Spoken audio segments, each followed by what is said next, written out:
आप से मैं लास्ट में 2 क्वेश्चन पूछना चाहूंगी कि एक आपकी ओवरऑल एज अ टीचर आपकी क्या स्ट्रैटेजी रहती है नीट के स्टूडेंट के लिए, कि मतलब how do you guide them, उनका का टाइम मतलब पूरा सिलेबस कैसे कवर कराते हैं, पहले आप इस पे मुझे बता दीजिए टॉपर्स एकेडमी की तरफ से।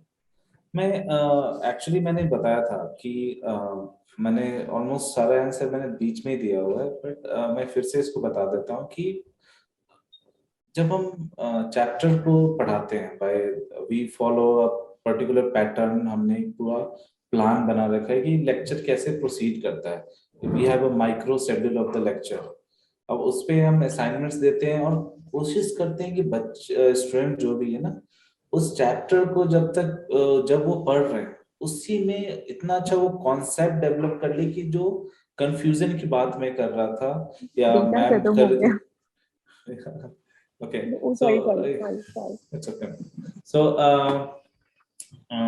जो कंफ्यूजन की हम बात कर रहे थे, स्टूडेंट को जब अटेम्प्ट करते वक्त कोई प्रॉब्लम नहीं है, वो कंफ्यूज ना हो कि क्वेश्चन को ये किस चैप्टर का, नहीं, क्योंकि जब चैप्टर को पढ़ रहे हैं उस समय अगर मास्टरी, अगर उसको जैसे मैंने बोला प्यार करना स्टार्ट करते हैं तो एग्जामिनेशन में भी क्या होगा, तो बहुत जल्दी आइडेंटिफाई कर ले ये किस चैप्टर में आया था। तो ये कब हो सकता है, जब उससे उसको प्यार हो। तो हमारा प्लान यही होता है कि हमें उसको उसी समय जब चैप्टर चल रहा है उस समय इतना प्रैक्टिस करना है कि आपको सारे कॉन्सेप्ट जो है आपके को मेमोराइज हो जाए और आप मतलब उसको लर्न कर जाए। मेमोरी यहाँ पे फिजिक्स में तो मेमोरी नहीं करना, मेमोरी बेस्ड क्वेश्चंस आते नहीं है, आपको लर्न करना है। तो उससे उसके बाद क्या होगा कि और रेगुलर बेसिस पे हम टेस्ट लेते रहते हैं। स्टूडेंट को क्या चाहिए होता है कि 2-3 चीजों पे उन्हें ध्यान देना पड़ता है। एक्यूरेसी, तो जब तक बार बार अगर टेस्ट नहीं होगा, एक्यूरेसी एंड स्पीड की मैं बात करता हूँ, दोनों एक साथ ही होना चाहिए। होता है क्या है कि हम स्पीड बढ़ाते हैं तो एक्यूरेसी घटती है, लेकिन विद स्पीड आपकी एक्यूरेसी मेंटेन रहे, ये तभी हो सकता है जब आपके टेस्ट की फ्रीक्वेंसी हाई हो। तो हम क्या करते हैं कि टेस्ट लेते हैं फ्रीक्वेंटली और उस पे एनालिसिस हम बच्चों को बताते हैं कि किस पोर्शन में आप वीक है या फिर क्या आपको प्रॉब्लम आ रही है।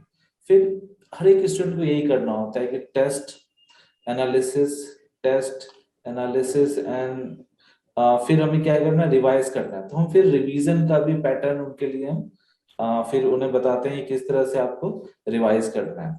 तो इसी तरह से हम चलते थे। और क्या होता है, जैसे जैसे एंड में जाते हैं हम लोग, टेस्ट की फ्रीक्वेंसी और ज्यादा बढ़ते चली जाती है, क्योंकि उनको अडेप्ट, और हम उन्हें ये भी गाइड करते हैं कि उन्हें थोड़ा डिसिप्लिन होना बहुत जरूरी है।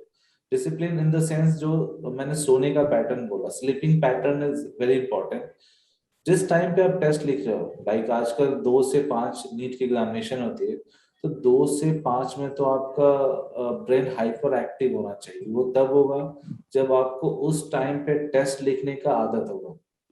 तो और स्लीप, मैम ने बताया कि सोना सोना बहुत जरूरी है। आपको रात में 7 से 8 घंटे नींद लेना है। टेस्ट का जो टाइम है उस समय टेस्ट एंड में हमें मतलब पर डे दो टेस्ट लिखने का ट्राई करना है, जो हर्षिता भी गाइड कर रही है। ये लास्ट में हम इस तरह से पैटर्न हम बनाते हैं और स्टूडेंट इसको फॉलो करते हैं। और जो भी इसको फॉलो कर लेता है और अपना 100% देता है, गारंटी वो क्वालिफाई कर जाएगा नीट। एक क्वेश्चन है मेरा सुमित सर और डॉक्टर निशा दोनों से ही, कि इस साल जिन बच्चों ने नीट के लिए प्रिपेयर किया था बट क्वालिफाई नहीं कर पाए, आप लोगों का क्या सजेशन है, स्पेशली डॉक्टर निशा आप बताइएगा कि किस लिए उनको नहीं ट्राई करना चाहिए। I mean you know sometimes मतलब बार बार ये जोर दिया जाता है कि एक बार और ट्राई कर लो, एक बार और ट्राई कर लो। मुझे आपसे जानना है कि क्या मेंटल आपका स्टेटस हो जिसकी वजह से आपको मतलब आप ये सजेस्ट करना चाहिए कि बेटा आप ट्राई नहीं करो।